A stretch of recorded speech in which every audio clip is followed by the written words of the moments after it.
Good morning. Welcome to the IEPG meeting at IETF 105 in Montreal.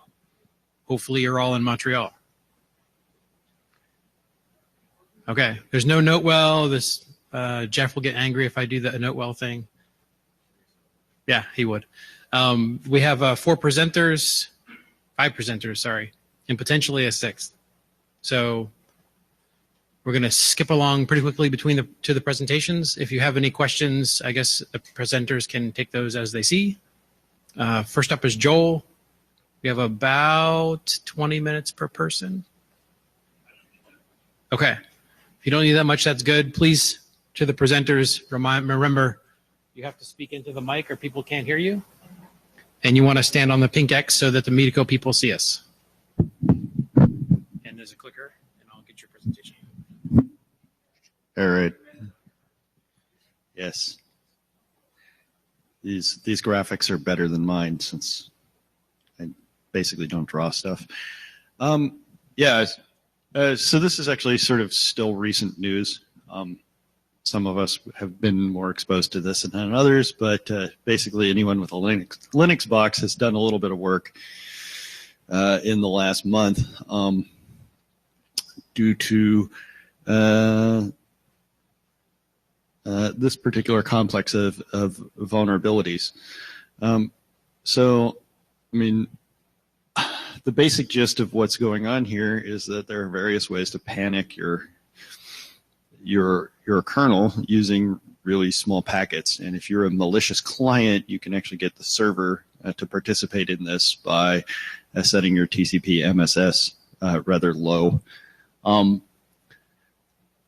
One of the proposed mitigations, assuming that you cannot simply reboot all of your machines in a big hurry, is to limit the minimum size MSS that you can actually set on a connection. So in the CVE, one of the proposed mitigations is actually the IP tables lines that you see here for IPv4 and IPv6. Hopefully nobody is actually advertising a TCP MSS of 500 on IPv6. I'm not sure why we would consider that legal, but as it turns out, people actually do. So before I actually went and slammed that mitigation on several thousand Linux machines that serve millions of connections per day per box, I went and actually looked at two questions. What is a legitimate TCP MSS? We can go back to some fairly foundational documents with respect to IPv4 to look for advice there. Obviously, at one point in time, the default maximum datagram size was 576. Really, it still is for v4.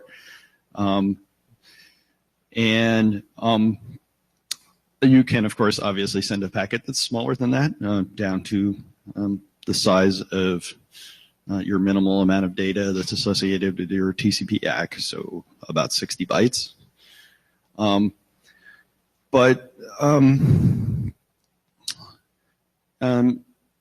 of the things that you get in advice on the size of IP datagrams, not on the TCP MSS, is that hosts actually must be able to receive a datagram of 576 bytes. If somebody sends you an MSS of like 48 or 64 or 200, despite that, you should be able to send them a TCP packet that's bigger than that. Otherwise, they are violating RFC 791 as far as I can tell. So that portion of mutual negotiation that's supposed to occur isn't reinforced by strong rules about how things are applied in TCP. RFC 2460 sets the IP MTU for IPv6 to 1280 minimum, right? So that means that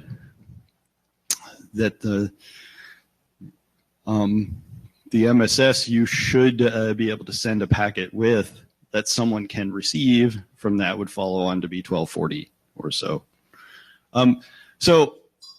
before I actually went and whacked 500 on there, I actually went to see on our network what MSSs do we actually see on packets.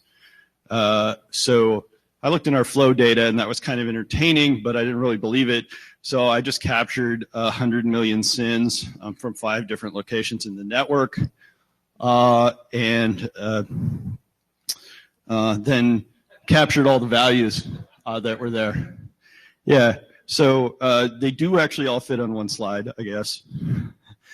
You will see that the largest one that's there is 65496, and the smallest one is 0. I think both of those are rather optimistic on the part of the sender, right? There are some that are pretty common. I think the most common, very small one was unsurprisingly 536, so 576 minus 40 bytes. There were 3,000 odd packets or SYNs with that MSS set on them out of 100 million. So many of these are pretty rare. They're both. I don't really. You can actually see in this one, if you do some quick math, what percentage of the TCP SYNs that we see in those pops is actually V6. But this is actually the percentages for the common MSS sizes as sampled from 100 million SYNs. Fortunately for our expectations, 1460 and 1440 are pretty highly represented in this distribution. 8960, interestingly, it's actually hard for me to separate out the portions of my network infrastructure that use that, because we speak 9K MTUs back and forth to each other, from the portion of the internet that optimistically suggests that it can support a 9K MTU. I would say that for anything bigger than 1500, they're basically counting on path MTU discovery to work. That's interestingly optimistic.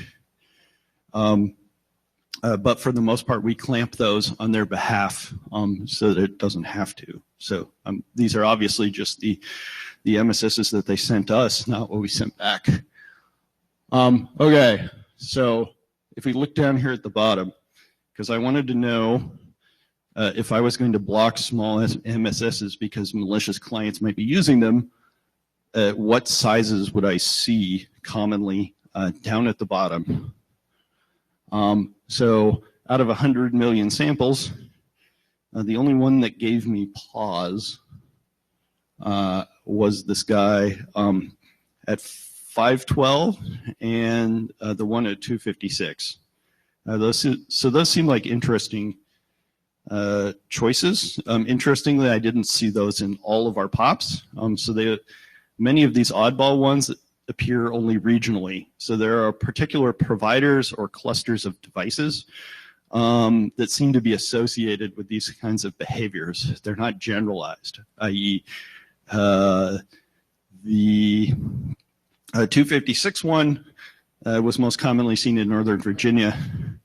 When I actually specifically filtered that, the rate increased. So I can intuit from that those clients were not very happy when they got filtered. So in fact, when I built a mitigation for this and socked it away for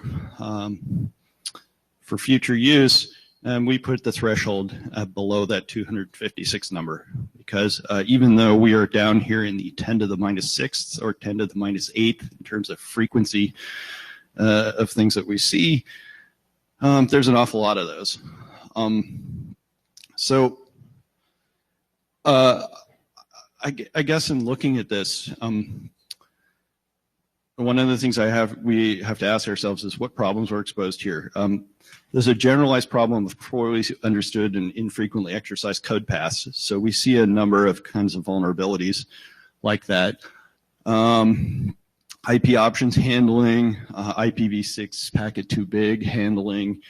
And some of these are apparent in more than one operating system and in separate implementations. So some of these things are a product of interpretation of IETF standards, much like, say, routing header 0 type vulnerabilities were.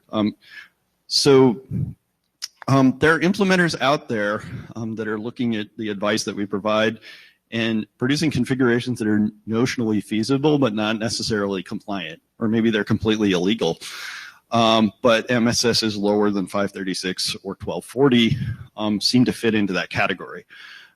So when you see those and they're the product of, say, additional encapsulations, where someone has set their MTU lower deliberately because they're doing PPPoE, for example, those are all well understood. So if you see an MTU of an advertised MSS of 1388, it's pretty obvious what's going on there, right? But these 512 and 256 seems like numbers that someone picked out of a hat. Like you didn't arrive at those because of the structure of your link MTU, for example. So one of the things that's exposed here is that malicious clients are able to control the behavior of servers, right? When you advertise a lower MSS than the server would prefer to use, the server is going to use that unless it has a knob to prevent that. And now Linux actually has one of those now as a product of this particular vulnerability. But that's a behavior we try and avoid in lots of things, is to avoid cases where the client can specify things that you really don't want to do and you end up doing them anyway. So there's also a need to mitigate certain kinds of behavior, either temporarily or indefinitely, without gratuitously breaking users that have made bad assumptions. That's why I didn't use the 500 value in my own mitigation. So is there some advice we should be offering here? RFC 6691, for example, went back to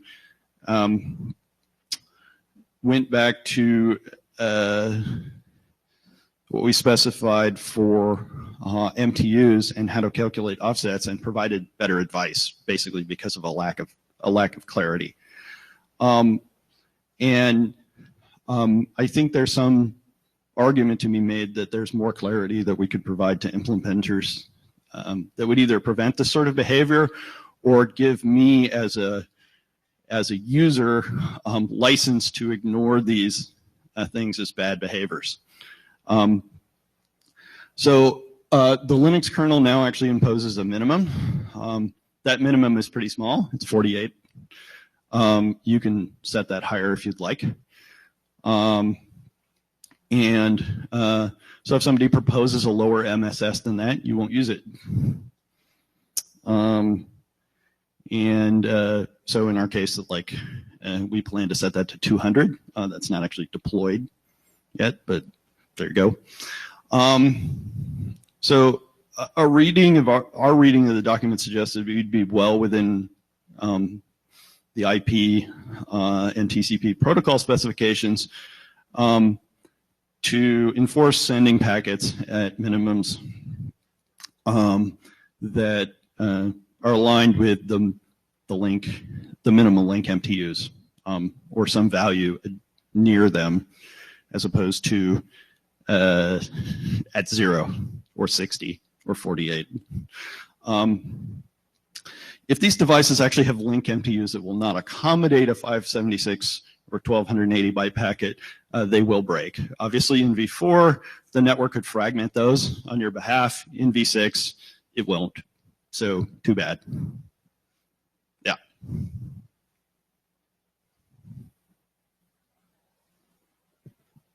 Anybody have any questions, comments? Nope. Thank you. You're on. Thank you. Next. Yes, sir.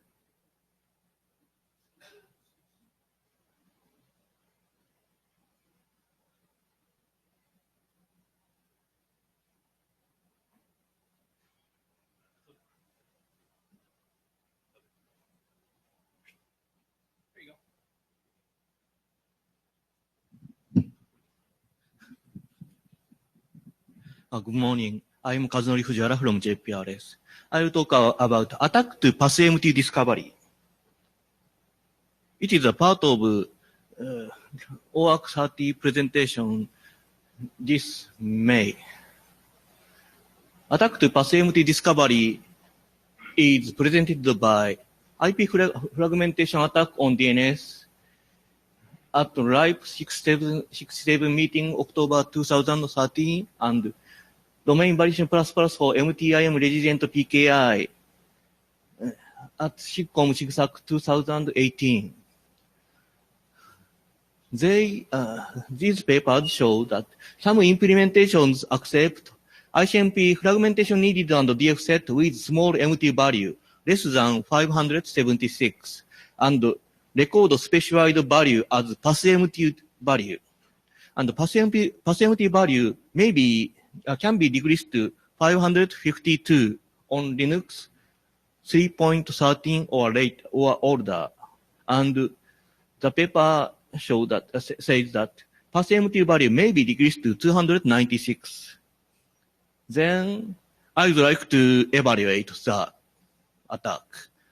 This page shows evaluation method of the attack. First, generate crafted ICMP packet details in next slide. And second, send the packet to the target. And the attacker is third party. PassMT value is target server and another machine. And number 3, verify the result on the target machine using commands. On Linux, IP root get IP address command, and on FreeBSD, syscontrol or net inet TCP host cache list. On NetBSD, netstat -r shows PassMT. This page shows how to generate crafted ICMP version for packets. Crafted ICMP version for packets contains ICMP for header, ICMP header with unreachable fragmentation needed on the DF set with small MT value and inner IP version header and inner UDP header. And specify source.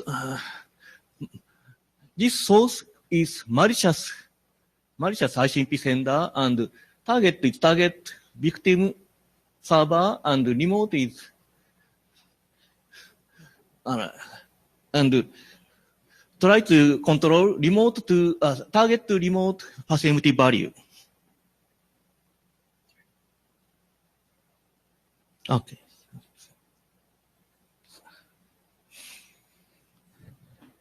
And this page shows how to generate crafted ICMP version 6 packets.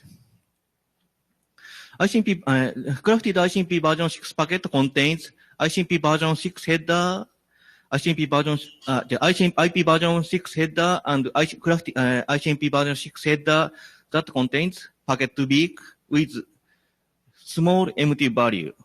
For example, 1280. And inner IP version 6 header and inner UDP header with large data size and field 0 to the end of packet. And this small code shows how to generate the packet.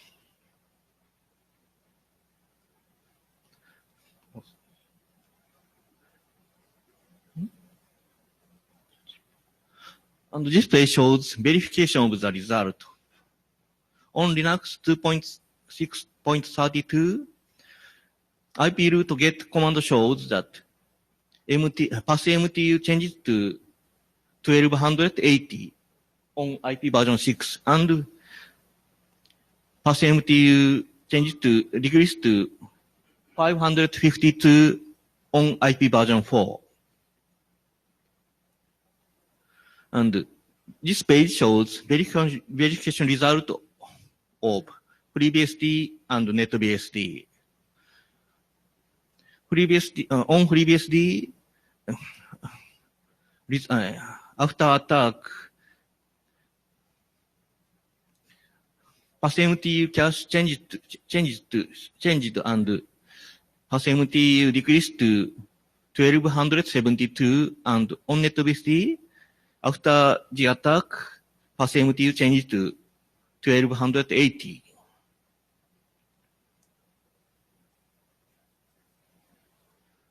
This table shows evaluation result of the attack. Domain variation plus for MTM resident PK paper shows that some implementations accept crafted ICMP version for fragment need and DF set for UDP and PassMTU decreased to 552 or 296. And on Linux 2.6 case, Linux 2.6 accepts crafted ICMP version for fragment need and DF set for UDP and PassMTU decreased to 552. And Linux 4.80, FreeBSD, NetBSD ignore crafted ICMP version for fragmentation needed and DF set for UDP. And FreeBSD, NetBSD case, they don't have code for crafted they don't have code for ICMP fragmentation needed and DF set for UDP. However, Linux and FreeBSD, NetBSD all accept crafted ICMP version 6 packet to big for UDP, and they and PassMTU decreased to 1280. This page shows summary of the attack. All the Linux systems accept crafted ICMP version of fragmented needed and DF set for UDP, and PassMT is changed to 552.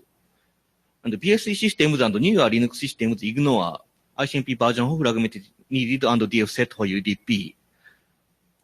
And BSD and Linux systems accept ICMP version of fragmented needed and DF set, ICMP version 6 packet to big for TCP, and change PassMT for matched TCP session. TCP case, they check existing TCP session table and not vulnerable. And many BSD and Linux systems accept crafted ICMP version 6 packet to big for UDP and PassMT decreased to 1280 and is set remotely. Then I'd like to propose that don't change PassMT discovery. ICMP version 6 packet to big for TCP and ICMP version for fragment needed and DF set are necessary for TCP because TCP stack uses ICMP P2B fragment needed and DF set to adjust packet size, to adjust MSS. And UDP is safe to use with packet size up to 1280 on IP version 6. ICMP version 6 packet to big for UDP is vulnerable. And I'm proposing recommendations to avoid fragmentation in DNS. Sorry, this page is DNS. My draft proposes full service resolvers should set EDN0 requesters UDP payload size to 1220, and authoritative servers and full service resolvers should set EDN0 responders maximum payload size to 1220. And more, authoritative servers may send DNS responses with IP don't flag, IP version 6 don't flag options. And full service resolvers may drop fragmented UDP responses derived from DNS before IP reassembly.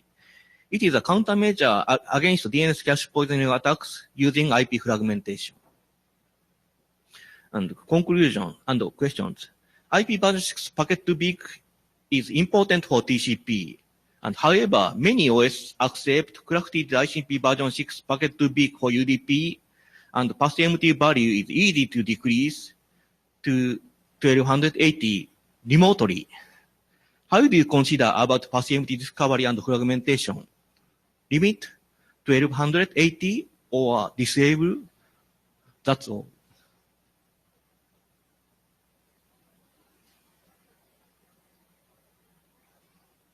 Questions?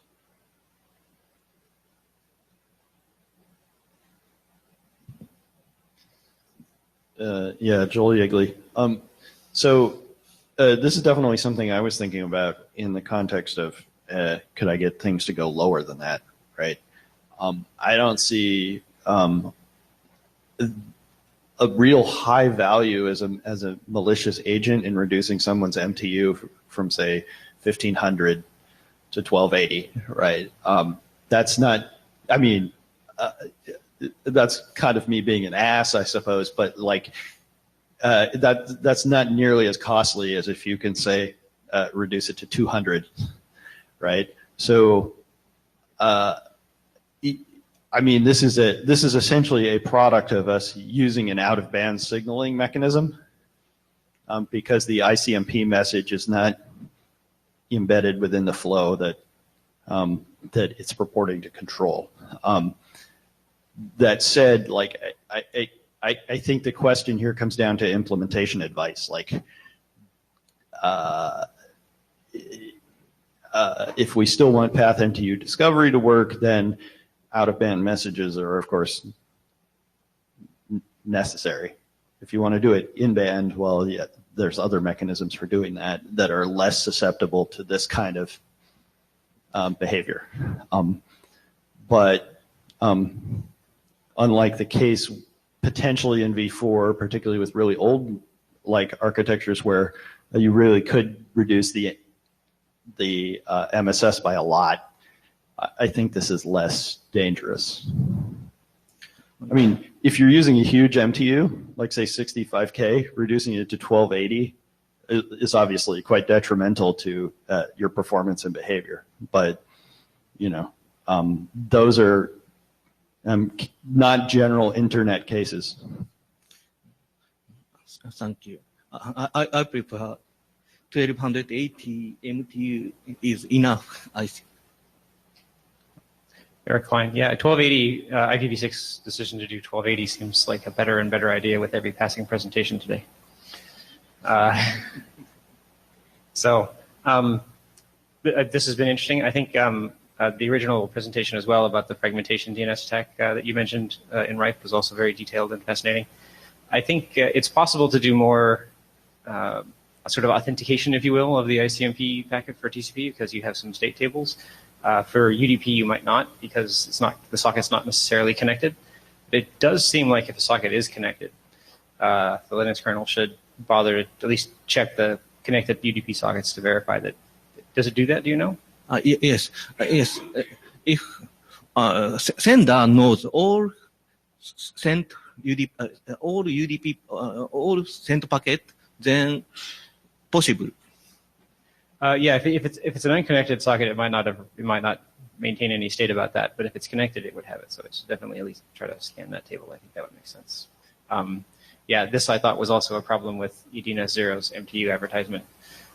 There's no in-band fragmentation, which was like what 8085's predecessor recommended for how to write UDP applications. But I'm assuming the TC bit maybe solves all problems there. I'm not a DNS person. Well, actually, I'm not really worried about TCP UDP fragmentation attacks in DNS because we do actually know how to deal with them. We can deal with them at the UDP at the DNS level if we have to. You just use TSIG. That generates a cryptographically secure signature over the UDP message, and there's no way a reassembled packet passes that. Now, as I suggested when this was originally brought up, that we use a well-known TSIG key to completely mitigate this problem. There isn't and looking at the way servers respond to unknown TSIGs, I don't believe there's a real problem other than deploying. That removes that complete thing. I'm not worried about DNS and fragmented UDP. We can solve that completely. Thank you.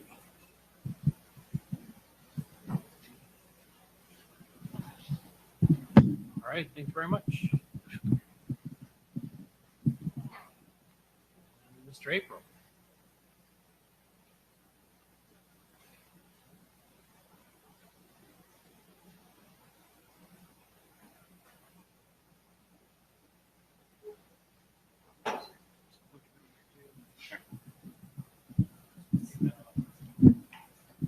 Since I'm not as tall as Chris. I don't think anyone here is. So I'm Tim April. I'm from Akamai. I'm also working on this project with a few people that are not from Akamai. So we're proposing a new system that will help see changes that go into the DNS.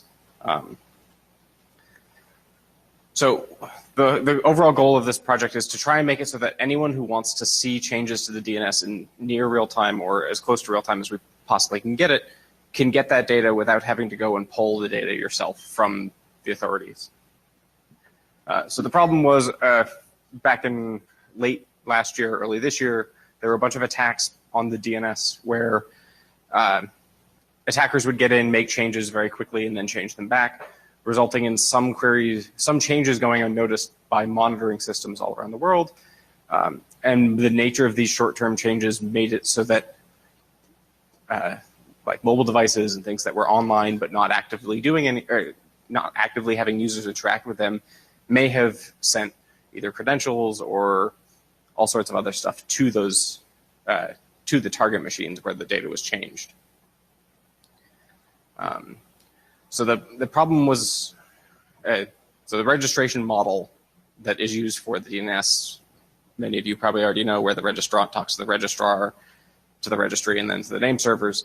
The problem here was the attackers that tried to get this data either modified records at the registrar without the registrant's knowledge, or in a couple cases had registrar credentials and modified them directly at the registry without the registrar knowing, resulting in takeovers that were essentially transparent to any of the people that cared about the names. And then many people that have high-value names will set up all of this monitoring stuff where you'll poll the registrar to make sure your names seem accurate. You may poll the registry. You may also poll the name servers directly and see what's coming back. But it really matters on what that polling window is, whether you're going to see these changes or not. The solution we're proposing here is to create a open system, kind of like Risk Live is for BGP updates, where the data owners push data into the system, and then it replicates the data back out to any of the end users that are interested. So that could be the domain owner, the domain users, anyone that relies on those objects, or people just monitoring for security reasons. So in phase one of what we're trying to do, we're going to try and get as much data from the registries as we can to push into this project. So this is essentially a pub subsystem that will send the data. The main goal is back to the registrant. So the people that own the domain should get updates about when anything changes in their name going forward. We're also talking about trying to get data from either GTLD name servers and then possibly the registrar so that we can cross-check if the registrar sent us this update and then the registry sent us this update, that we know that they both know about this.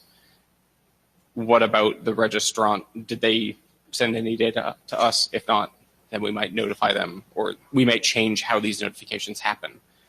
It also lets the registrar subscribe to this. That's one arrow that I forgot to put on this graph, where the registrar could receive this data so that when the registry makes the change, they can notice that they actually got the update. And then, or if they didn't request the change and they see the update, they know something went horribly wrong.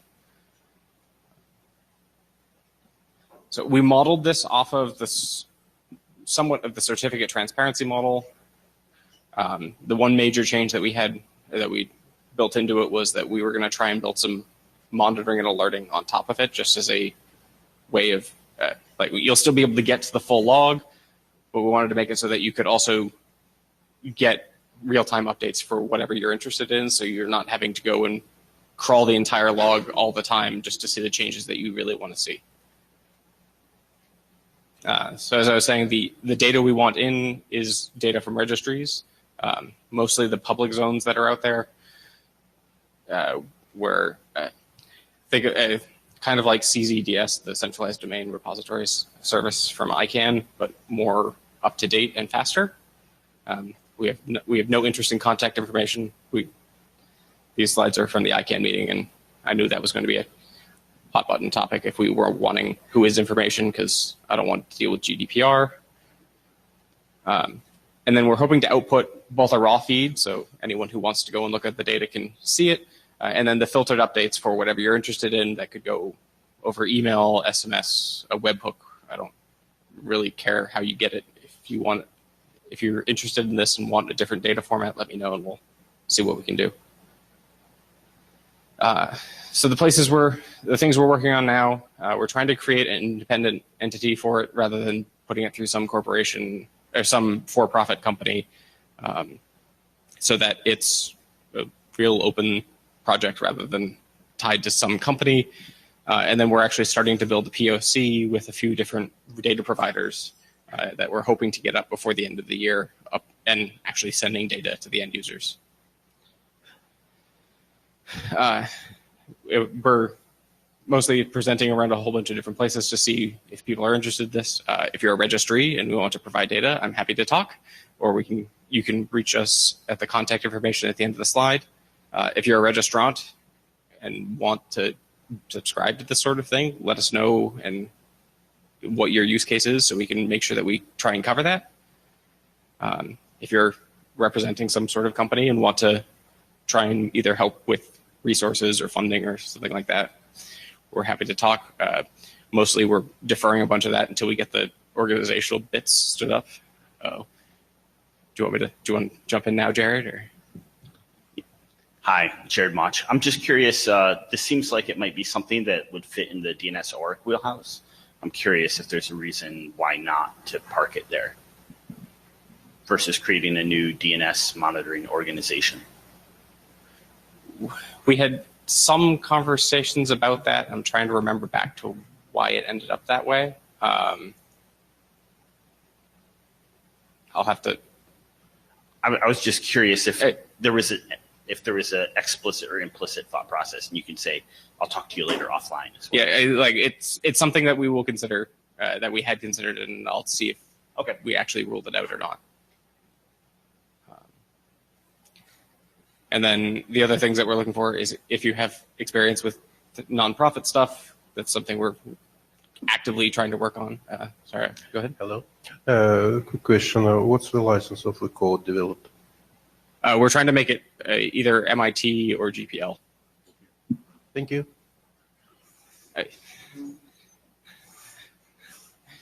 To respond to Job's reaction, that wasn't my... I don't care how it is, I just want it out there. Hi, Johannes again. This is a nice project. I really like this idea. This is a problem we have. Of course, the problem here is not the technical part. It's to gain trust of the registries to share, and for people to share data with you. You could also try maybe to build another system, like in parallel to that one, in which people can submit their own domains if they will, and then you start tracking them from the parent and the child delegation to see if they match. And whenever there's a change, you can just notify the same way. So tracking that sort of change where we're getting data from below the second level is also something very much on our radar. And we had proposed going that method first, but we actually have more registry interest than we thought we were going to, where there are a handful of registries that are willing to hand us their full zone file in essentially the same format they send it to their TLD, their name servers. So we're going to try and push forward on that one because that requires less end user interaction right now. No, I mean because I work for one TLD, CCTLD, and I'm pretty sure that we couldn't share. So that's what I mean.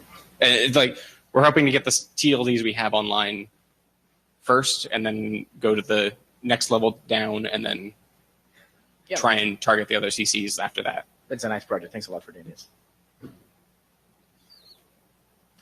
Doug Montgomery, is there any notion of limiting the scope of what you can subscribe to monitor?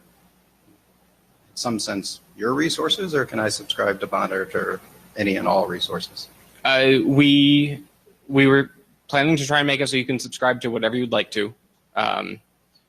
where the primary reason for that is if you look at, trying to remember if someone from VeriSign may be able to correct the domain name, but I think it's trans-trust.verisignlabs.com, where you can see all of the name servers that your delegations rely on. So like if you're in .org, you'll see that you have the .org name servers, you have all the affiliates name sets, and then you have the .net from VeriSign. .net and .com and VeriSign also rely on that. So you'd probably want to know any update. If you're really interested in name changes, you want to know all of the updates to any of those names and being able to subscribe to all of that. And then like if I'm a customer of, like if my mail is hosted on Google, I probably want to know if any of their names change so that I know if my mail is impacted. Things like that.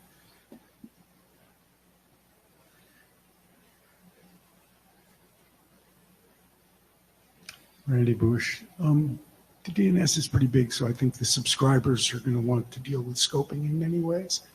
But could you sometime, somewhere, post a URL for those of us who do run CCTLDs with a nice idiots page on how to push? Yep. There's your URL. I didn't realize I only had one slide left. So I'll send it out to the Iepg list in a little bit with it's right now it's a very basic website. It just has the quick description of what we're doing. And then we have a form that you can go and say, I'm a registry and I'd like to send data. We don't have any of the infrastructure deployed yet. Once we do, I will come knocking. Will do. A question for you, actually, is what's the easiest way for you to send me data? I will note that and set up instructions. Thank you. Lucy Lynch, responding to your question about setting up nonprofits. That's actually a relatively long and heavyweight process. Have you looked at the Linux Foundation sponsored projects? We have not. You might want to do that. They take a lot of the pain out of it, and they host things like Let's Encrypt, so you might be a good fit for them. Okay. Keep that in mind. Thank you. Any other questions? I'm here all week if you want to catch me later. All right, thanks.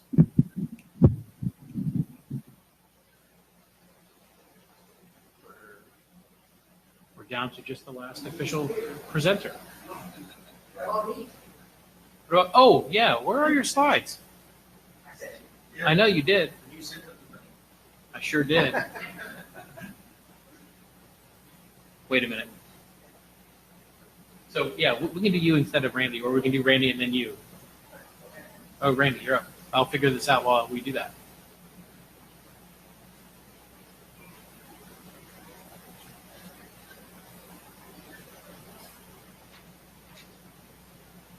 Is Lehman going to be speaking?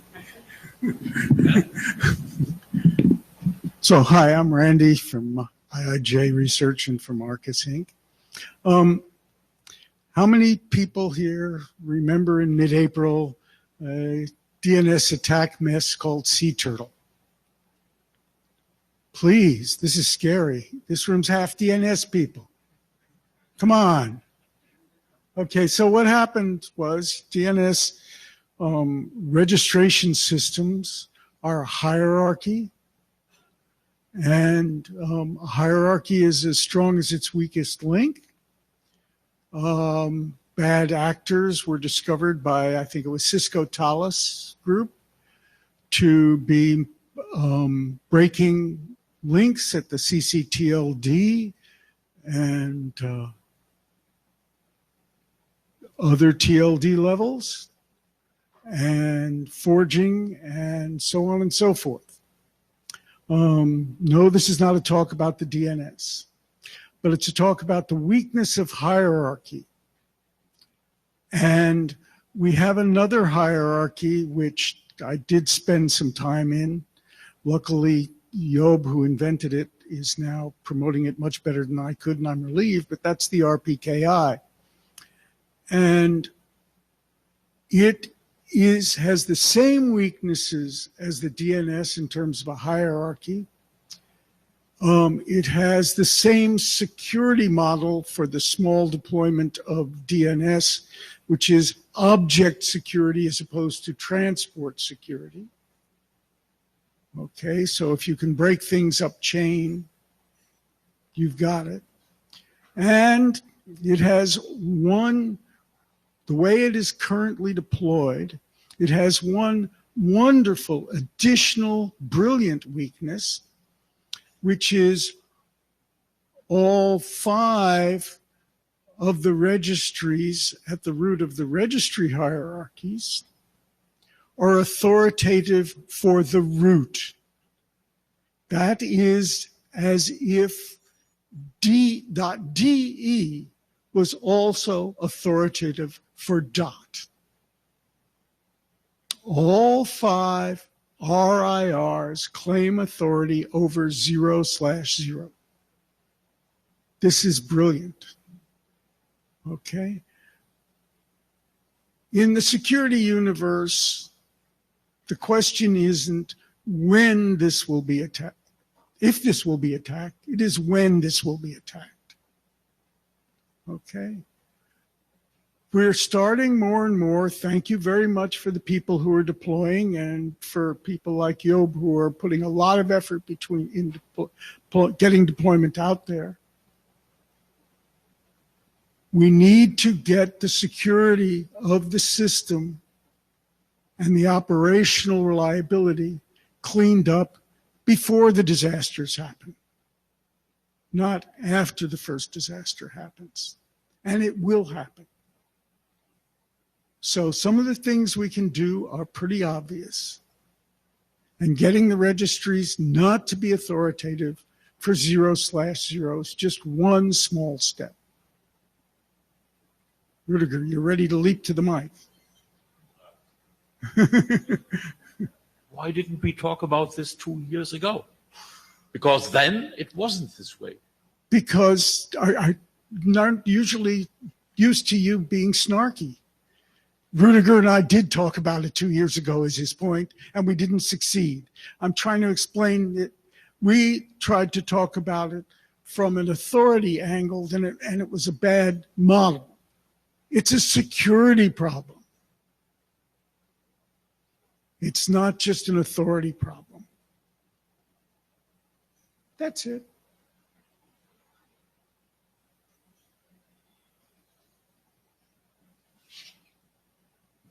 Nobody except for Rudiger? Okay. Okay, Giovanni, I found your slides.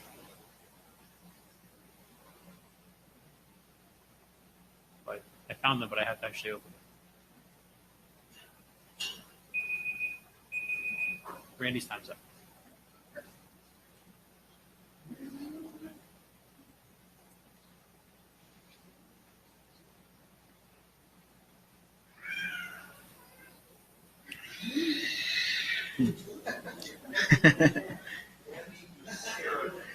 Yeah.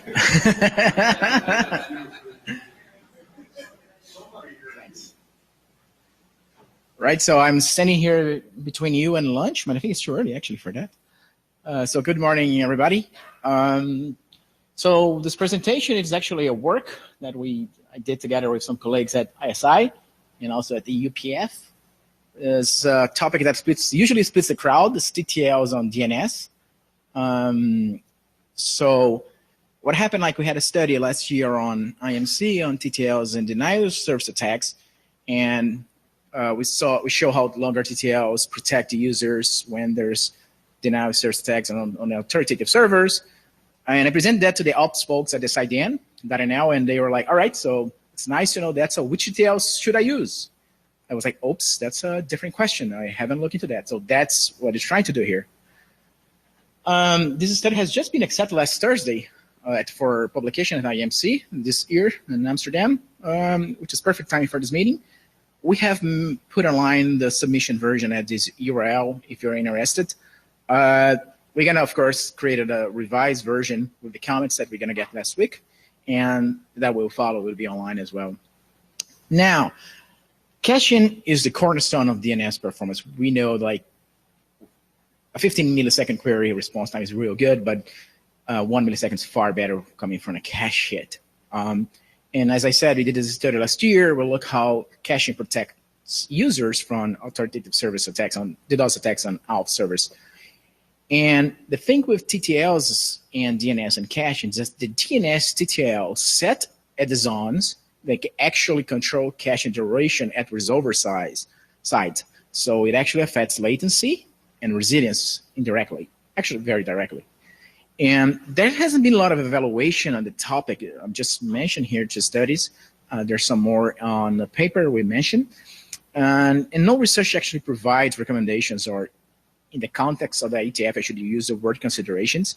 It's less controversial here, on which values are good for TTLs. Because it's a very challenge. It's a big challenge. It's a very challenging topic to determine what good values are, because there are trade-offs, intrinsic trade-offs in the choices of TTLs. Short TTLs allows for operation ops teams to change quickly services, and long TTLs reduce latencies and service load. So given that and other sort of details, it's no surprise there's no consensus. So let's try to fill this gap with this study. And we break this down into 3 different research questions. The first one we asked, we need to know if resolvers in practice and in the wild, they're actually parent or child-centric. I'm going to explain this in more details, but you can get the same information either from parent or child, depending on how your zone is configured, and they may have different TTL values, so you wanted to be sure who is actually in charge of the TTLs. And the second question we wanted to know is like how the different parts of the fully qualified domain name change effective TTL lifetime. For example, let's say you have your DNS provider use a certain DNS provider to gives you the NS records TTLs for a domain for 1 hour. What happens if your own A record is like 2 hours, and how those things interact with each other? And the third question that we address in this paper, we wanted to know, all right, we do some background work, some in 1 and 2 to see how the resolvers choose this TTLs and from where. But then we wanted to know how actually they are using it, how folks are deploying that. We know that the routes are very conservative, and they have to be for resilience, so they have longer TTLs, but CDNs, on the other hand, they usually have shorter TTLs because they want to change things very quickly. And our goal here is to provide recommendations or considerations on choosing those values. So let's start here with the first questions, resolver centricity. Like, let's get here one TLD.cl from Chile. If you would ask for the NS record of .cl from one of the root servers, I just picked K-root here, but it doesn't matter because it's all the same. If you ask for the NS record, you're going to get a response that says that with a TTL of this value here, which is like 2 days, and within that response, that value would come in this authority section part of the response. Now, you can also ask for the same question and type, instead of the root, you can ask for directly to the authoritative server itself, a.nic.cl, one of them. And then you're going to get the same answer, but with a different TTL here of 1 hour. And that's the child value. So you see there's a difference here for 2 days and 1 hour. And this one, the response actually of this one comes actually as an authoritative answer and comes within the answer field of the response. So it's quite confusing on DNS. Like a DNS response may have up to 3 parts: answer, authority, and additional. So that's why this one here comes in the answer, and it has even a flag. It just says that's actually the real authoritative. So we have like 2 different choices. There's an RFC who says that resolvers should trust this one, but we know how resolvers are in the wild. There's a lot of resolvers, different versions of code, and you cannot be really 100% sure if you're going to obey to that. So to investigate that, we chose .ui, which is from Uruguay. Why? Because, well, at the roots, as every single TLD, they had a TTL of 2 days. But in the time of this analysis, they had an NS record TTL at the child of 300 seconds and an A record for 120 seconds. So these values are very nice. Oh, sorry, for my experiments, they're very nice, but they're but not for operations. They change. I'm going to get to that later. They change those values. But if you're using Ripe Atlas, which I use all the time, and thanks guys from Ripe Atlas again for this platform, which is amazing. If you use it all the time, and we usually measure every 10 minutes. So if you run queries to those records every 10 minutes you do it, you know you get a code cache because they're going to be expired by then. Now, so we did a bunch of measurements. I'm going to cover 2 of them here. The rest is in the paper. We query for NS queries for NS records for that Uruguay, the A record with one of the authoritative name servers for Uruguay, and it just asked the probes, which were like roughly 15,000 of them, 16,000, to ask their local resolvers to get those records. We don't know, and we don't know where they're going to be coming from. And that's exactly what we want to know. So how do we know if the answers are actually, the resolvers are getting the answers from the parent or from the child? We just analyze the distribution of the TTLs that come back. So remember that at the parent, the root sets the TTL, the authoritative for any TLD to 2 days. But you see here the CDF, we see here the, let's say 60%, or there's a huge spike here that most queries, for the A record, they come back with a TTL of 220 seconds, meaning that most resolvers are actually trusting the child value, not one set by the roots. And the same applies to the NS record. So what we see here is that most resolvers are child-centric, preferring the TTLs of the authoritative answers, and as should be. There's an RFC for that, 2181. I'm not sure if there's one of the authors here in the list. I think Randy is one of those, maybe, I don't know. In section 5.4.1, they specify this order that they should have of these records. So we did 2 other experiments. I'm not going to cover because it's kind of a repetition, but we need to double check that. And I said, well, let's use another domain name. Let's use google.com because those are TLDs, so maybe things will be different. But no, the results are the same, and we analyze passive data on DataNet as well. So most resolvers are child-centric. And I think that's a good thing because that gives the power to whoever actually owns the domains and not the parent. Now, second question. How different parts of the fully qualified domain name change TTL lifetime, how long it gets in caching. So let me explain. This is a little bit more tricky, but let me try to break this down. So we have this domain, cachetest.net, we use for testing, and I create a subzone called sub.cachetest.net, and I configure this domain in 2 different scenarios. The first one we use as the NS record for sub.cachetest.net. I use this name server, and the second scenario out of bailiwick, we use this other one. In bailiwick, out of bailiwick, if you're not familiar, in bailiwick means that your name server is under the same zone. In this case, sub.cachetest.net, so it's part of this. And out of bailiwick, it means it's a different zone. And we intentionally set the TTL of the NS record to be shorter than the A, 1 hour versus 2 hours. And we wanted to know what happens with the answers in the caching once the NS record expires. Does the A is going to expire as well? So we wanted to know how these different components of DNS interact to give answers to the users. So that's pretty much how it looks like our setup at the .NET zone. That's what we have there. These are the details. At the cachetest.net, I also placed that on .NET. There's ones here, 1 hour and 1 hour. And in our zone that we actually take care of, we set the NS to 1 hour, the A record to 2 hours. And the trick is we start the measurements every 10 minutes with RIPE again, 15,000 vantage points. And at time equals to 9, we redirect, we just renumber our authoritative name server. And in this way, and we configured a new server to give a different answer. Why I'm doing this thing? Because I wanted to know later where the answer came from, if it's the new or the old, because that's the thing I wanted to evaluate, if they're respecting the TTL or not. And I actually asked my resolvers to ask quad A queries. They don't matter, but I'm not asking directly those records. I'm asking records that under that tree. And I use as vantage points the Ripe Atlas. So these are the 2 figures. The first one here is for the in bailiwick experiment. This one is for out of bailiwick. we see, let me start here. Every bar here, it shows a time being of 10 minutes. And what we do in both figures at the 10, the time equals to 0, from 0 to 10, we allow all the probes to ask for the squad A query, and all the answers come from the original server. That's the one that's configuring the zone. I think it's fine, both cases here. At time equals to 9, when you see this arrow here in both cases, we renumber the authoritative name server, and we see what happens. So for this time period here, this color here in both figures, we see the same behavior. What is that?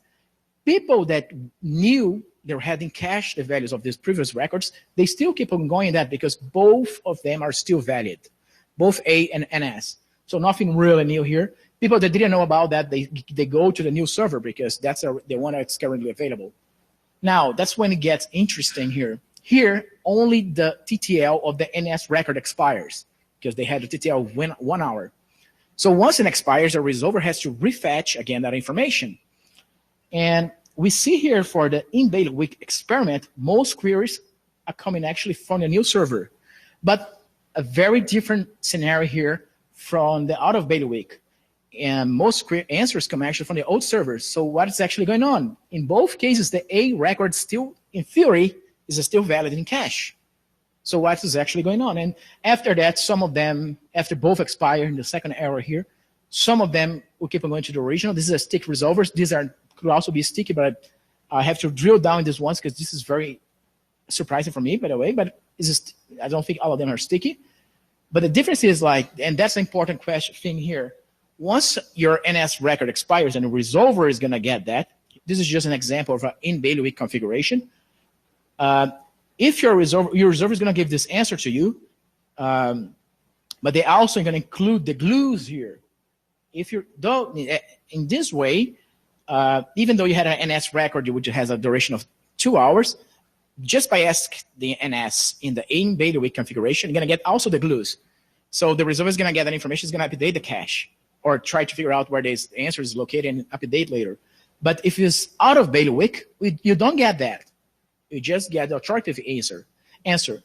So what matters in here is that most recovers would trust cache day records on servant from different zones for out of bailiwick scenario.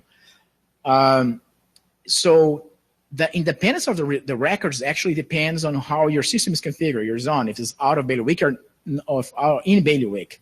And if it's in bailiwick, whenever the NS expires, it's going to force your A also to expire. Okay, so now let's move to the third research question: how people use TTLs in the wild. So we just got a bunch of hit lists, the public popular lists. I know they're biased, but we're not interested. We're interested in the big picture where they have, and we also use entire data zone, CCTLD, and all the TLD is available in the root zone. And you're gonna retrieve TTLs for NS, A, Quad A, MX, and DNS key. Sorry. And we focus only on child TTL values. Why? Because we found out that most resolvers are child-centric. And that's led to some discussions of operators. So we see here on this first line on responsive, we see the number of domains that responded. And the first thing we found, the first lesson from this table you can see is that most of the domains, except for the root zone, they're only using out-of-bailiwick naming servers, the authoritative name servers. So if you have example.com, your name server would be example ns.example.net. So most of them, 9% and above, not on the roots. Not on the roots. The roots, a lot of them have mixed setup or in bailiwick only. It's rough. Some of them are only in bailiwick. And I have here two figures of the CDF, the distributions of TTL records for different zones. So the way to read this is, for example, the root NS records here. From the child, you see roughly less than 10% that were within 24 hours. But if you look at the other zones, it's 40% have a TTL that is smaller than 1 day for the other zones here, for the NS record. And so that means that the root is more conservative. More people are having longer TTLs here, which is what we found. But if you look at the A records, you see the figures a little shifted to the left. I'm just going to move back and forth for you to see that. It's because the TTLs typically of the A records are shorter for the same domain than the NS records themselves. So that's what we're trying to see here, how people actually deploy those values.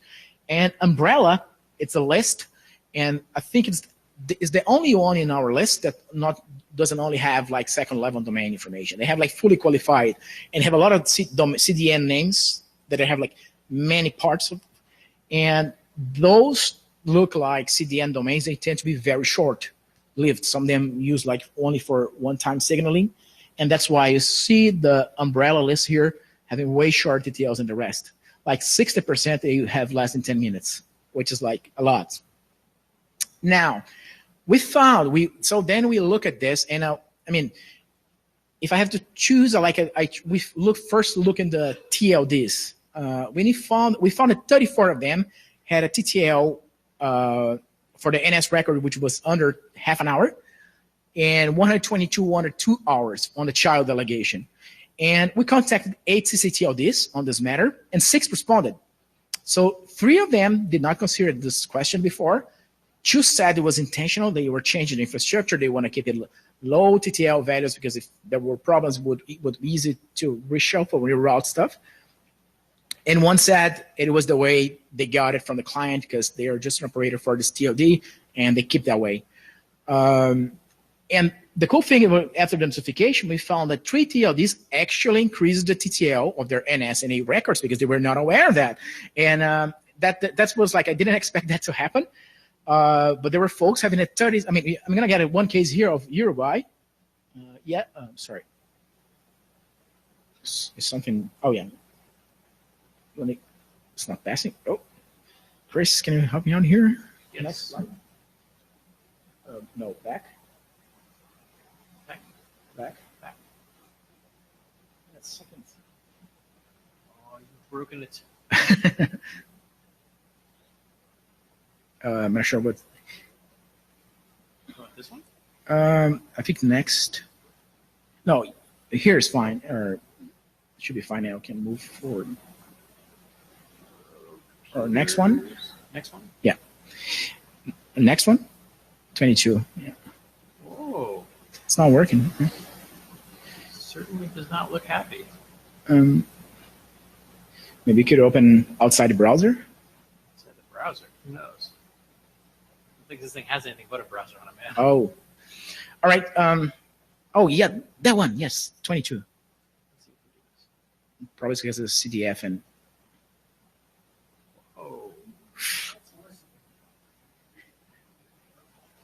So if we have a problem, you can also read from, I have it here. Let me just pull it from my email.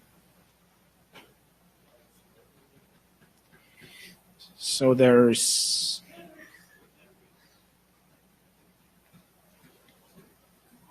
how about that? Yeah, perfect. Yeah. All right. No, that does the trick. So as I said, we know 3 CCTLDs, they actually changed their TTLs of their records. And one of them was Uruguay. We contacted them, and we actually asked permission to disclose that publicly. They were like, they had changed the value before in the past, and because they were doing some infrastructure changes, but then after that, they changed it again. And they went for the NS, they went for 300 seconds to 1 day. So I was lucky that I had measured them before they changed it. And one day I just double checked if they had changed it. They had changed it to 1 day, so I measured again. I asked 15,000 RIPE Atlas probes to send queries, and let's see the performance that they get. And this is the CDF you will see here. And what we can see is that like the median response time for a client of RIPE before was 28 milliseconds for all the 15,000 vantage points for a TTL of 300 seconds. But after that, it went down to 8 milliseconds. At the 75 percentile went down from 183 to 21 milliseconds. You're shaving off like 160 milliseconds just by changing the TTL. I think that's a great change. Of course, it requires the records to be in cache. But that shows the power of TTLs here. You can actually improve a lot of response times. Next, let's see if it works. So, yeah. I think now it should be probably fine because there's no more figures. Anyways, let's see if it works. Oh, it doesn't. Yeah, well, that's fine. Yeah. So the question, so just going back to research questions, are resolvers parent or centric? So I'll just answer them. Most are child centric. How the different parts interact. Bailiwick impacts a lot how caching works. Depends on the domain, how it's configured. How are TTLs using the wild? The values are all over the place. Longer NSs than A and quad A's. In most of the domains we see, it's like they're out of bailiwick. Next, please. If it works.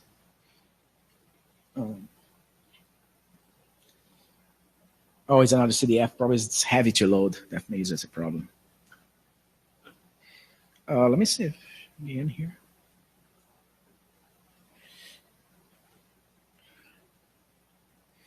So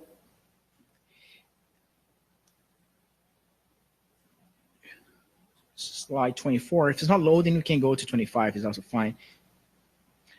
So I think the other one probably is not going to load because there are two figures. But anyway, we did an experiment to evaluate what is like the performance impact of using longer or shorter TTLs. It's going to be available later on the webpage of the Iepg, but slide 24, you're going to be able to see that longer TTLs improve the performance. And we found out that if you have two scenarios, if you have a domain name configured of a TTL of 60 seconds, 1 minute, and then if you have a domain name configured with a TTL of 1 day, another one with 60 seconds using Anycast is not going to help you as much as caching, because caching, even though caching helps a lot, caching helps much more than Anycast if the domain is cached. That's what I'm trying to say here. And we found out that if you use longer TTLs, we will be if you use longer TTLs, you observe like a reduced query loads in your server. We found a reduction of 77%, and let's hope it works this time. Slide 24 or 25, that we do it.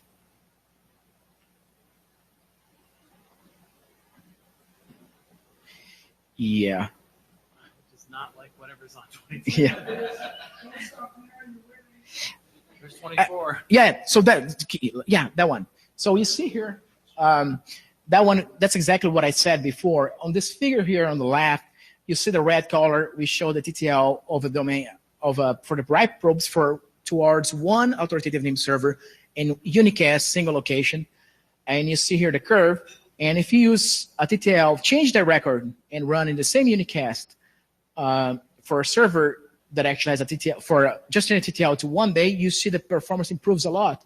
So here, you would see like 60% of the people, they're under 15 milliseconds if they use a TTL of 1 day. But if they use a TTL of 1 minute, they're roughly around 60 milliseconds. And Anycast, we run this on Anycast. We put the same on, we put on Route 53 with a TTL of 1 minute. And my question was like, all right, let's see how much Anycast benefits the users in comparison to a longer TTL. Maybe I have a big Anycast network. I don't care about TTLs anymore. But for the point of view of performance, you see here that Anycast doesn't improve that much for people which are very close. Improves longer here for people who are above 50. That's where you actually start to see the difference. But caching helps more if the domain is cached, of course, than Anycast. And that's a lesson here for operators. Next, if it works, please.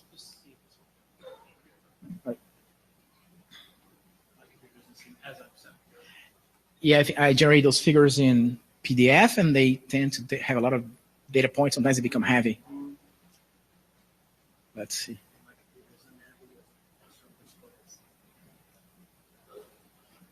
Oh, yeah, I think it's not working.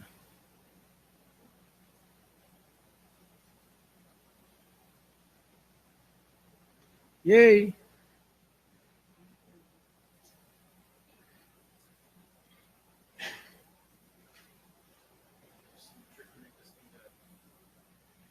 Yes. All right. So next one, please. So reasons for longer and shorter TTL. So longer TTL enables longer caching, which means faster responses, lower DNS traffic to your authoritative server, more robustness towards to denial service attacks. Shorter caching, on the other hand, supports operational changes. It's like faster for you to change stuff. can help in case you use like DNS-based response to DOS systems mitigation. It can cope better with DNS-based load balancing. So the takeaway here is like if organizations should like wait and this trade-offs here to find a good balance. Next. So recommendations or considerations. That we knew there's no single optimal TTL for all users, but for general users, longer TTLs, hours, or like even a day, if you will, are great. And like even like for TLDs as well. The exception is if you're running a DNS-based DDoS protection service. So that we would like to have like a shorter TTL, so it allows you to quickly reconfigure your service. But if you use like only BGP-based, you don't care about that. A and Quad A records and NS relationship. For out-of-bailiwick, the records are cached independently, so we don't really care about the TTLs like. But if they're in bailiwick, we recommend to set the TTL of the A and Quad A should be shorter or equal to the NS. And location of those records as well. At least you should have one, preferably one at least, out of bailiwick named server in case the zone becomes unreachable. Next. Conclusions. So TTLs and DNS are a complex topic. We all know that. We'll carry out a bunch of like carefully designed experiments to figure out how those factors interact.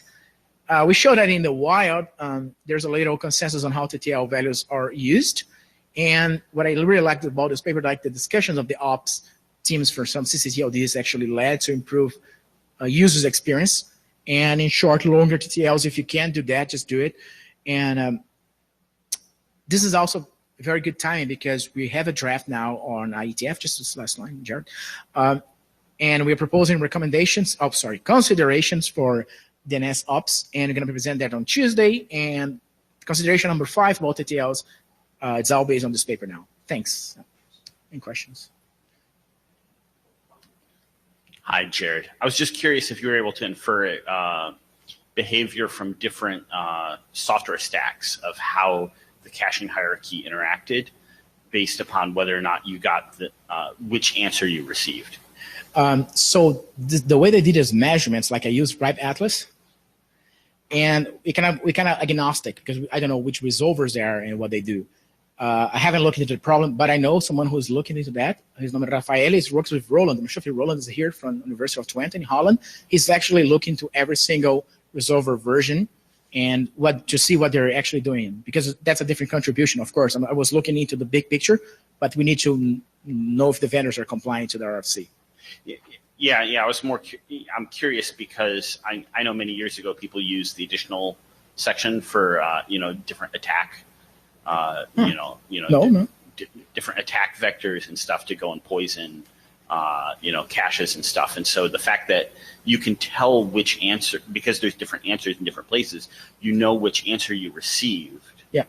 And whether or not you were able to infer from that what the resolver stack or stacks are doing from that. It seems like it'd be interesting additional. That's a good point. I haven't looked at that. Yeah, I should look into that. Okay. I'm not sure I don't think my data allows me to explain that, but I could carry other experiments to analyze that. Thanks. Yep.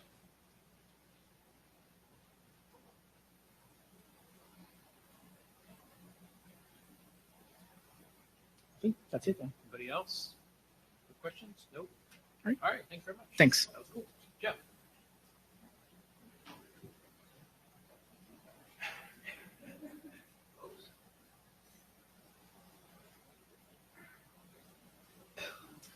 Morning all. I'm Jeff Houston. I'm with Iepg.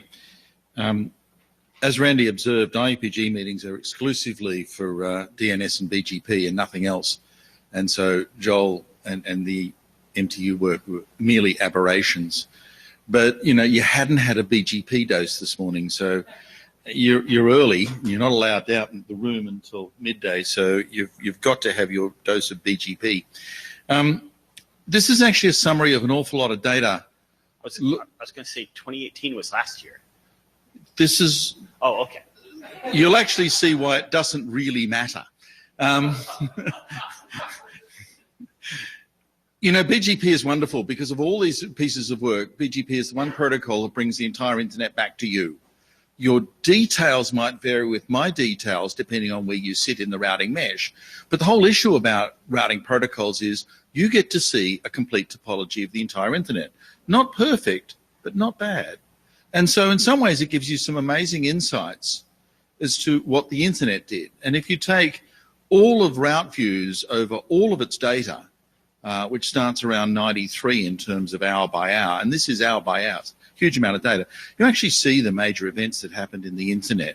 You know, the great internet boom and bust. God, I'll need a microscope.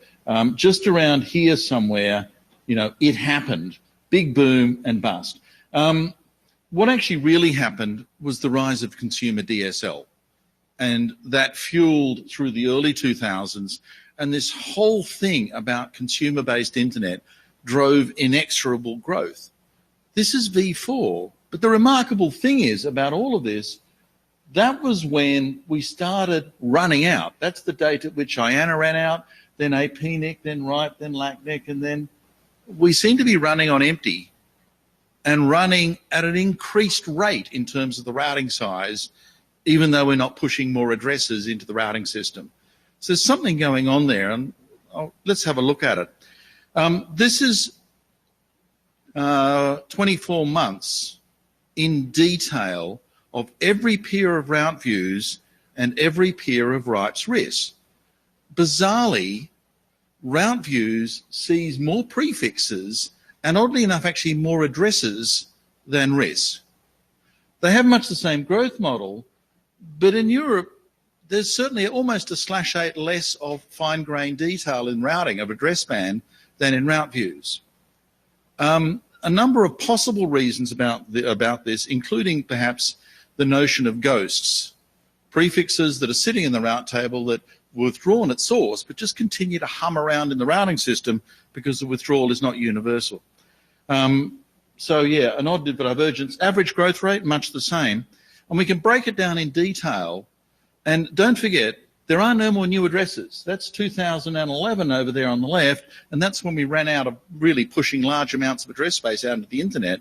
Yet we're growing at 52,000 prefixes per year in the V4 space, almost clockwork. And what is even odder in some ways is that the AS growth, 34,000 prefixes per year, is clockwork. So at some point, I don't know how you guys organize this as operators, you know, only 10 per day, and once there are 10, no more. No more, you got to line up tomorrow.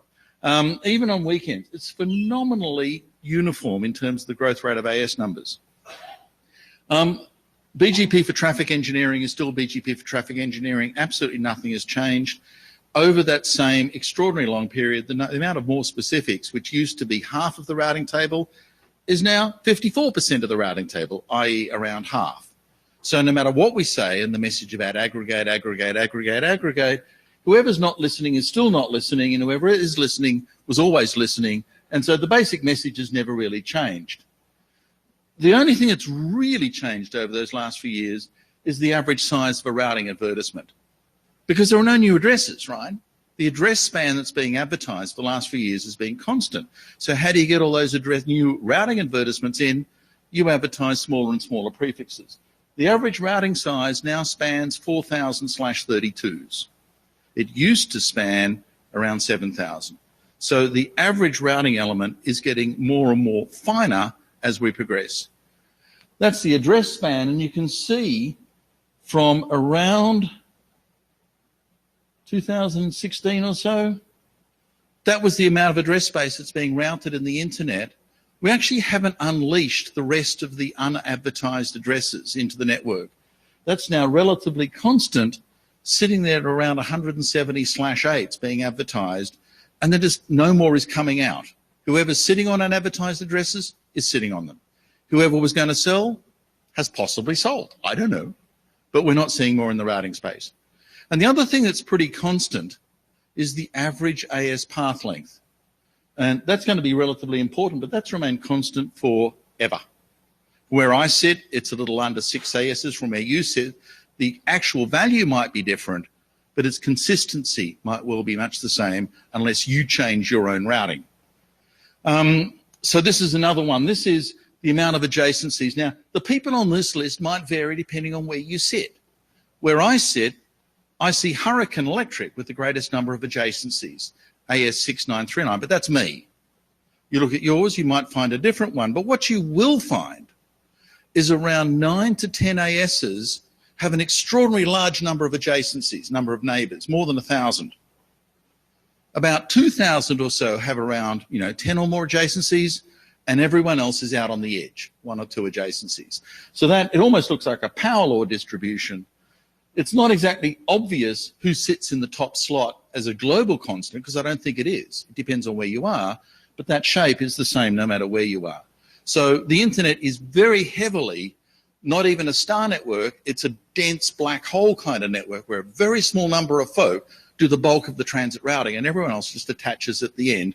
And everyone wants to get as close as possible to those magic 10, right? There is no long AS path vectors flying around as sort of an industry norm. It's not. So this is why the actual date doesn't matter. Nothing's changed.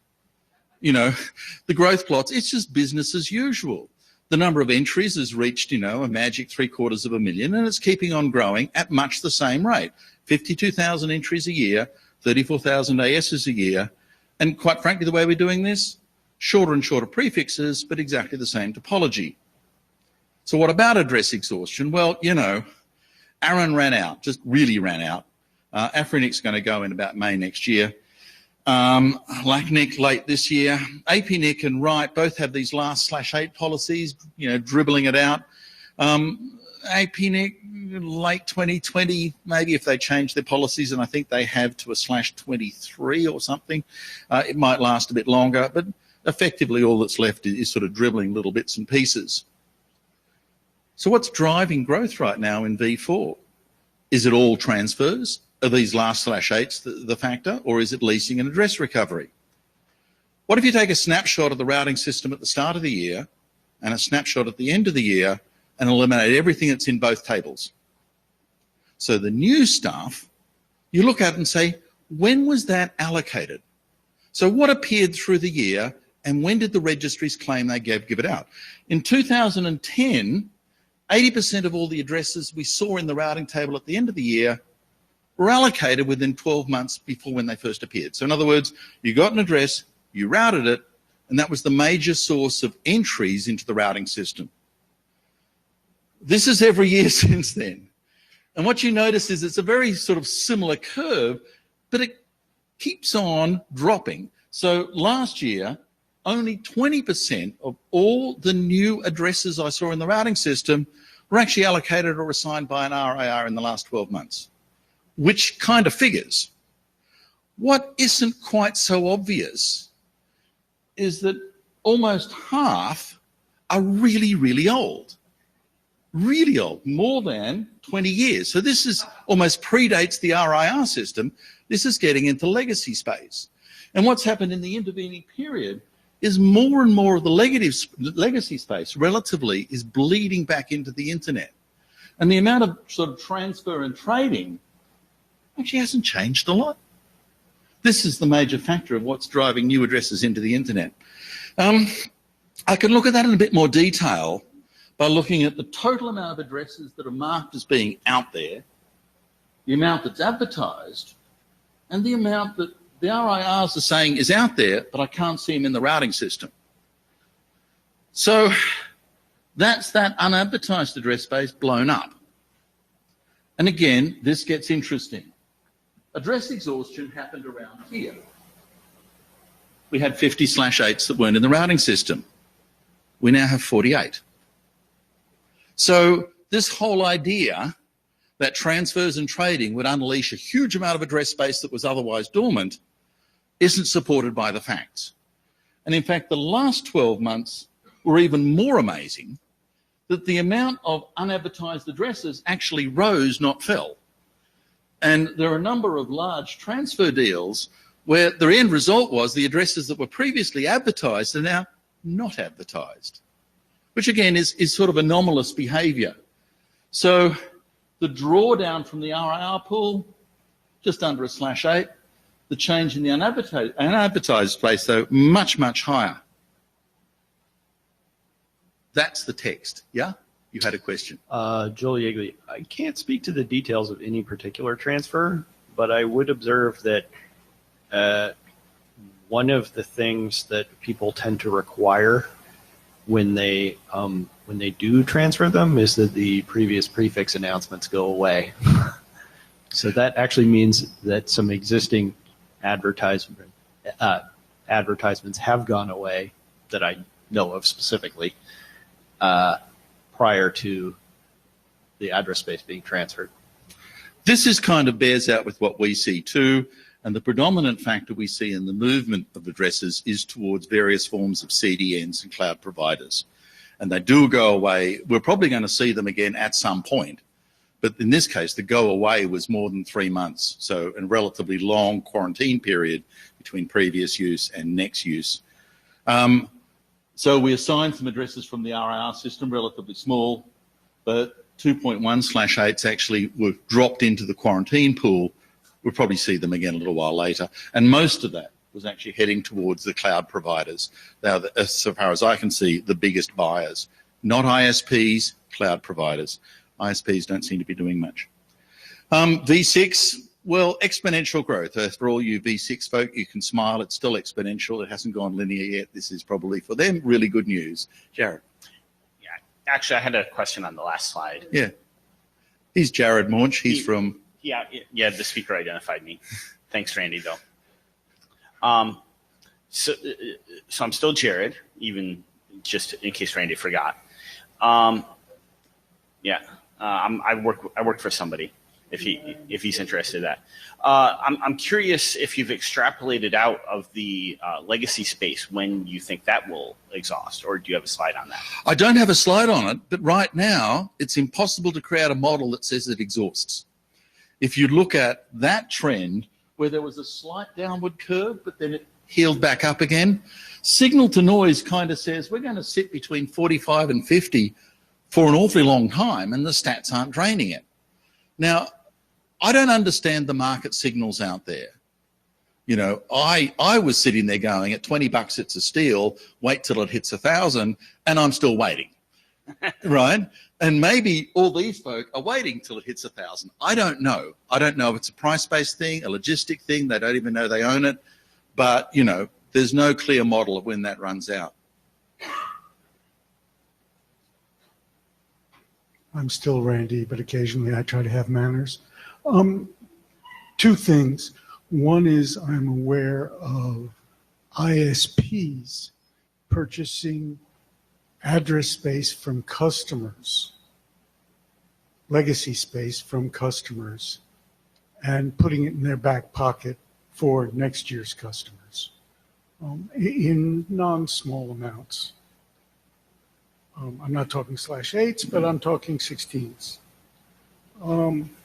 The second thing is I just have a little trouble with your unrouted and legacy space doesn't exist. Some of your terminology there seemed a little extreme. But the motion, what's interesting is I think what we're seeing is a motion from stuff coming from the RIRs to stuff coming from existing holders.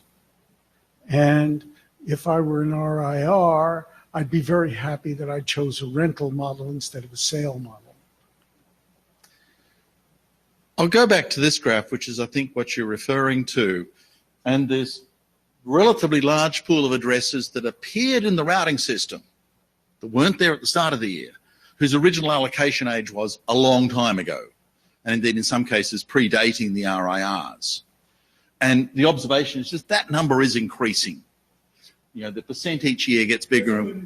We're mining ancient coal, right? This is not recent energy, it's a long time ago. We're good at this. My name is Job Snijders. I was wondering if when you present us a similar update in 2020 about the 2019 data, if you can also incorporate RPKI invalid announcements in a similar fashion as unadvertised graphs. That's a good point. I at times have gone into looking at bogons, you know, and routing issues. It makes what I thought was a quick pack even longer, but it is useful to understand the extent to which we understand exactly what's in the routing system as being valid versus, wow, how did that get there? Yeah. Yes. No, I'm good point. specifically interested, we, through community effort, managed to reduce the number of invalids through social media, through peer Sure. pressure, by deploying. But there's this long tail of 2,000 prefixes that don't seem to move in any direction. Are those not in use? Are those up for sale? Like, who knows? Good question. Yeah, okay. I have two notes, not to the presenter, but to the chair, maybe. First of all, I cannot find the slides on the side. That's my fault. Okay. But the second one, I was surprised to see that the IEPG moved back to 2018. It's hard to do a full analysis of 2019. And it's hard for me to do even a partial analysis in under an hour. It takes me a lot longer to pull through this data. This is an extraordinarily large amount of data. Yeah, and then I'll move on. Hi, Doug, a quick question back to the age graph. When you see the spike of really old address spaces from your analysis, is this the original owners who are now putting this into play, or is it a sell-off of part of? Oh, no, I assume, and you might say I'm out on a plank that's just broken behind me, I assume that the dates recorded in the RIR registry are real. And that's the date they left the shop. And when Aaron changed the date on a transfer, I write it back again because I want to know the date it first left the shop, not the date when they futzed around with it and changed something. So I'm going for the allocation date when a previously unallocated space becomes in play. But in particular, if someone sold off part of transferred part of a legacy allocation, you would hope that transfer would be recorded, so that would look new. Aaron recorded that with today's date, but I assign the date of the original allocation of the /8, whatever it was. So I record that as old space because it is old space.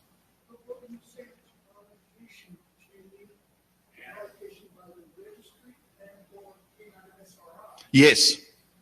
If SRI has the earlier one, that's the one I use. That's why a lot of this stuff is very old. Hi, Delaney Elkins.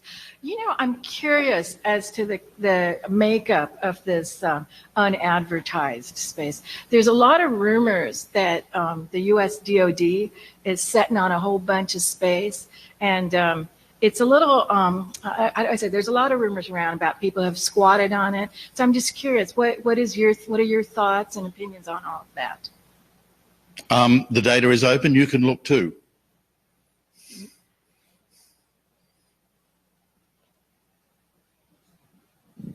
Jeff, have you done any analysis for these very old allocations to see what the relationship of the AS path is versus those old allocations when they have been announced? No, I have not. So I haven't looked at AS path or changes in the advertisements. I haven't looked for where the AS and the addresses have been sold versus the addresses only. No, I haven't looked at that. It's an interesting place to look, but yeah. Yeah, so the two things that I think might be interesting out of that, the first one is that if the AS paths have no relationship, that potentially implies that the allocation is just walking away, and that this is an allowed thing. But of course, the second thing I find interesting out of that, based on what some of our security friends tend to say, is that those spaces have been sort of prime pools where hijacks are happening. And this is where cross-correlation with the RPKI stuff becomes interesting. That's a different talk. I do look at that. It's a different talk. I'll take it at that, and we'll press on. For all you V6 folk, you were waiting for this. This is where I'd got to. The exponential growth is still growing there. Interestingly, V6 risks and route views have a very consistent view.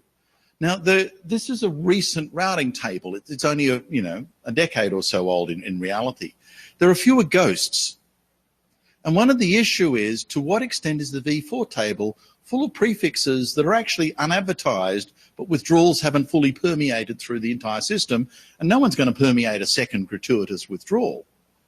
And the fact that this is more concise and tighter, the risks and route views see exactly the same picture, is interesting. But more than that, I don't know. Ghost hunting is extremely difficult. The routing indicators, what was it, 52,000 a year in V4, 15,000 a year in V6, 3,400 ASNs in V4, 2,000 in V6.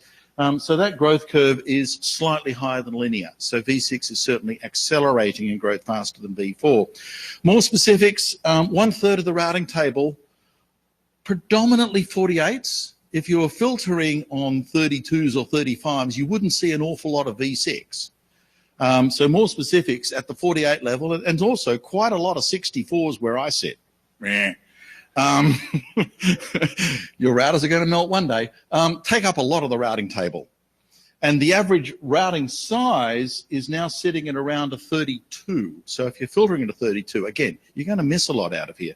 So average size is getting smaller, much the same as V4.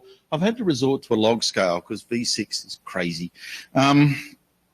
Advertised address span, it's linear in a log scale. Remember maths? If it's linear in a log scale, that means in a normal scale it would be exponential, but I couldn't get it on a graph.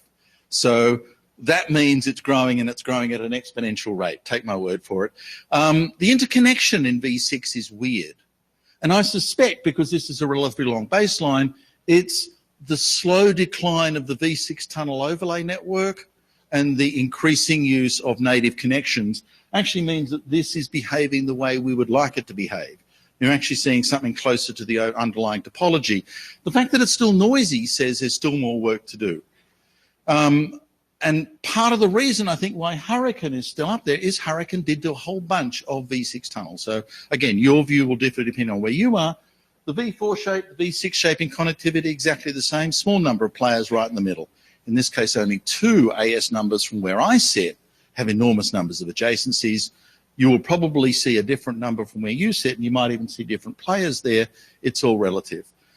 So overall, it's growing. What to expect? Well, some projections. This is V4 daily growth rates, 140 routes a day, 52,000 a year. You should prepare within 2 years for up to, 1 million entries or so, despite address exhaustion, despite everything. There's no reason to suggest that that's going into a logistic curve. So if you're planning on fib size, and if you really want to stuff all your routes into a fib, if that's what you want to do, you're going to just have to grow at this kind of size. The only other way of doing it is don't put all your routes in the fib. Yeah, a small comment on the predictions. As operators, we agreed that either people need to deploy RPKI origin validation, or we will deaggregate down to /24s to protect ourselves. So there may be some swinging later on, but let's hope that doesn't transpire. This could get really fascinating because these are starting to get big numbers, even for big iron out there. The V6 daily growth rates, it's not linear, it's exponential. So those predictions get to be scary because they're 128 bits long. So at a linear, you kind of go yawn, but V6 is not growing in a linear rate, it's growing exponentially. We can expect within 5 years, 250,000 128-bit entries in the fib. So that starts to get significant. So in absolute terms, V6 table is rocketing along. It'll be about the same footprint in fib memory in about 5 years' time, the same footprint. Now, as long as you're prepared to do this, the internet will keep on running BGP. There's nothing intrinsically wrong with BGP scaling properties. It's going just fine. But if you don't want that size, you've got to think long and hard about how you want to route. The other part of this is the performance of BGP, which is the level of updates. This is where odd things happen in BGP that none of us can understand. This is the number of prefixes in V4. This is the number of updates in V4. This is the number of withdrawals in V4. The number of withdrawals per day is constant. Riddle me that one. With more people, more Brownian motion, more noise, more random actors, more this, more that, more withdrawals. No, withdrawals are a different thing. I don't understand. Roughly, what is that number? 10,000 a year, 10,000 per day, constantly. No matter where I look, I see a very similar number. But the one thing about this is that it does have a relationship to convergence performance. Randy. Many of the announcements create implicit withdrawals, so the explicit withdrawals are not necessary. Many of the announcements create implicit withdrawals. Yes. But why it's 10,000? Why doesn't it grow? Even the updates grow slowly. Whereas withdrawals, the number of explicit withdrawals kind of... Because those updates have the implicit withdrawals. Okay. Okay. Maybe. Maybe. It only ever takes an average of 2 updates for a prefix to converge to its new state. Whether it's withdrawal or a new path, on average, 2 updates. On average. And it's been the same since 2009 or even earlier. It converges at the same speed. And because of MRI intervals, that number actually translates to just around 50 seconds. So on average, around 50 seconds, whatever state it was going to now stays in that state for at least a minute, I think was the way I timed it. So it remains stable after that point. More than 2 MRI intervals. And that's been the same forever. This is viewed from 131072. I had a different graph that did all of route views all of the time, but it does take a lot of compute. It's the same property. It's exactly the same property because it's actually based on average AS path length. Because what you're looking at is there's a disturbance in the force, it has to propagate. A longer convergence time actually means a longer path to propagate through. Because you always like connecting into the core, updates happen really quickly. So go into the core, back out again, you're done. So this is why it's relatively constant as far as I can see. Jeff has. So I think your observations are correct. I'd be a little cautious about tying it to MRAI type timers. Most people don't necessarily really have those for real, but queuing artifacts will look like that. Well, if MRI has been a long, slow decline, whatever has replaced it has a very similar observed behavioral property. I think what you're going to see, especially with your prior slide with the amount of BGP update noise, just simply the link that something is going to be in a queue tends to cause that to happen. So when you have a fair amount of stuff churning around, you get a lot of convergence niceties as a side effect of that. Where you actually get the pathological stuff is when you have short queues. Okay. Either way, it's really good. That is an amazing thing. Grown by an order of 10, but convergence is much the same. So if you're worried about V4 update performance in BGP, don't bother. And whether it's MRI or whether it's queuing, as Jeff suggests, the underlying observation is the system is actually quite stable. From where I sit, V6 is entirely not that, and I'm always been wondering to what extent it's me and to what extent others see this. When I look further afield, I still see large amounts of operational instability in routing updates. Bizarre. The number of withdrawals is still low, but it's more variable. The number of updates is unbounded. It just seems that sometimes some routers just go into catatonic update announcement systems and sort of blah, blah, blah, blah, and never stop. Convergence performance as a result is all over the shop. There's no true average that maintains from day to day to the amount of updates that converge, and nor is there any real consistency in time. Now, whether this is the impact of tunnels close into the core or some other impact, there is something really different in BGP carrying V6 and BGP carrying V4. And the suspicion is it's something to do with topology, and the suspicion is, Jeff's shaking his head to say no, or something to do with overlays and tunnel behavior. And if there's another explanation, someone should enlighten me, because I'm not enlightened. Jeff has my joke, partial joke I made to Doug. There's too much quagga in the system. I wish I was joking. Too much quagga in the system. There's unfortunately some interesting artifacts, some of the older free routing software that was out and about, and it causes a huge amount of noise in the system. When I was doing work some number of years ago for the 4-byte AS transition stuff, we found that there was significant metastable routing updates going around, and it was showing up because it was incorrect 4-byte transition code. and a bit of chasing down, since they ended up being a customer I had a little bit of visibility in at the time, was a bunch of old Quagga boxes. So there's just literally, I think a lot of this noise is from the fact that a lot of V6 is being done via software routing, and a lot of it's being done across tunnels, as you're saying. And a lot of the things that are plugging those things together at the moment, hopefully decreasing, is a bunch of older routing stacks that need work. Well, the good news is, if you're right, it got better. But it's taken a long time to get there. Yeah. Well, I think that partially that what you're seeing here is also your observation about these being over tunnels.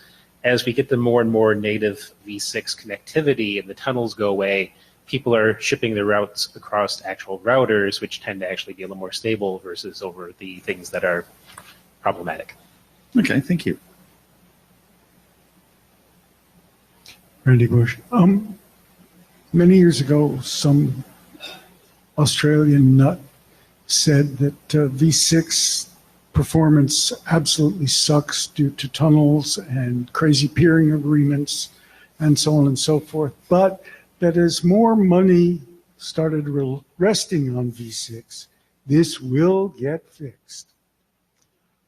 For it to get fixed, those people playing in the game would benefit from even more analysis so we know what to fix. I think, finally people are coming to the conclusion that tunnels are as evil as gnats. But I think, as one of the other Jeffs is saying, that weak software is a problem. It's worth investigating. This is not acceptable. As a production network, we shouldn't be here. It's worth investigating. And we should understand why this is still the case today. Yeah. Yeah, Joel Yeagley.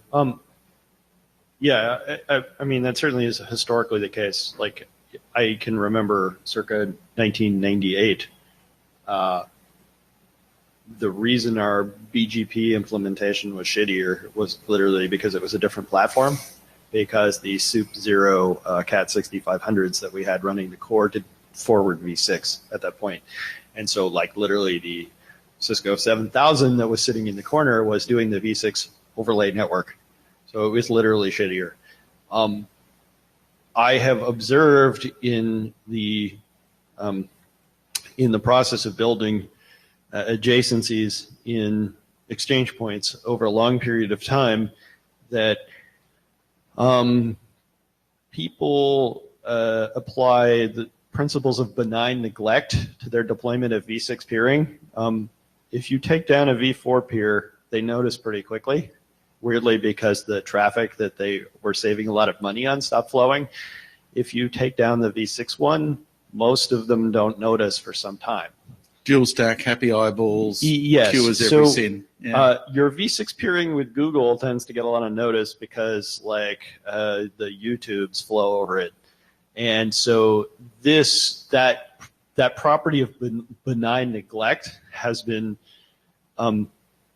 like slowly getting pushed out of that, but it's still readily apparent in a number of regions that I operate in, where that the management of those resources and the frequency with which they're up is demonstrably lower than the V4 ones, even in the case where they're running on the same hardware. Well, I'm happy to look deeper, and others who are interested in this should look deeper as well. Certainly the data is available. Yeah. Job again. The blue graph on the right side, it seems to stabilize the left graph, on the right side of the left graph. Yeah. Is that around February 2018? Yes. Because that's when a number of security updates were dispatched for Quagga-based BGP updates. You might well have observation of correlation and reason and causality. I don't know. Janlinkova. Again, I am curious if you could correlate those frequencies of updates and instability with actual traffic and actual users behind it. We've had this conversation. Yes, in we're working on it. And I assume that you were going to offer me some resources to help me do the analysis, and we're still in that conversation. We are trying to, yeah. So, because I suspect it's still like the more users you have behind the prefix, the more stable it is. Because, yeah, it's happy eyeballs and people do not notice stuff if there are no complaints. It's worth more investigation, Jen, no matter how we cut it. We need to understand this better. That's true.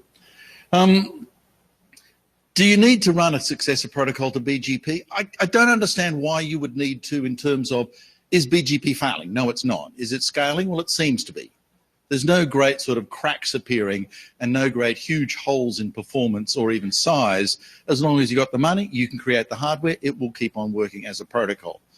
There might be other reasons to go to a different protocol, but you know, BGP itself is still scaling. Fib size, line speeds, equipment costs, that's up to you guys.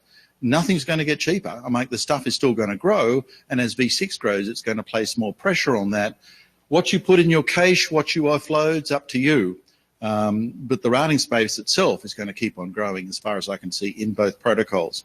So, you know, if you're running this stuff, understand what you're putting in your high-speed fib cards and manage that very carefully. You can't ignore it. It's going to get more and more critical. And another thing that gets ignored is V4, V6 partitioning in your fib. That allocation, which was normally static in a lot of router configs, 10% V6, 90% V4, will not work even today. You need to look at that balance carefully. And quite frankly, you don't need to carry every router all the time. You can just default this stuff outwards. End of rant. Randy. Randy again. One place I'd quibble is the cost of the hardware. It falls radically, and it's held up artificially by market forces, et cetera, but in really my entire, I've been in this field for 50-something years, those damn hardware people are just killer. They drive the cost down and down and the scaling up and up and up. Bet on them. Don't bet on the software. Fair enough. So you can bet on the software bugs. Good margin in that. So I'm not that worried about router scaling. I'm worried about the market forces driving what I have to pay to purchase it. But maybe some things will happen. Any other comments or questions? That's me. Thanks a lot. Thank you. I think we're essentially out of time. See you in 3 months. What? And we're done.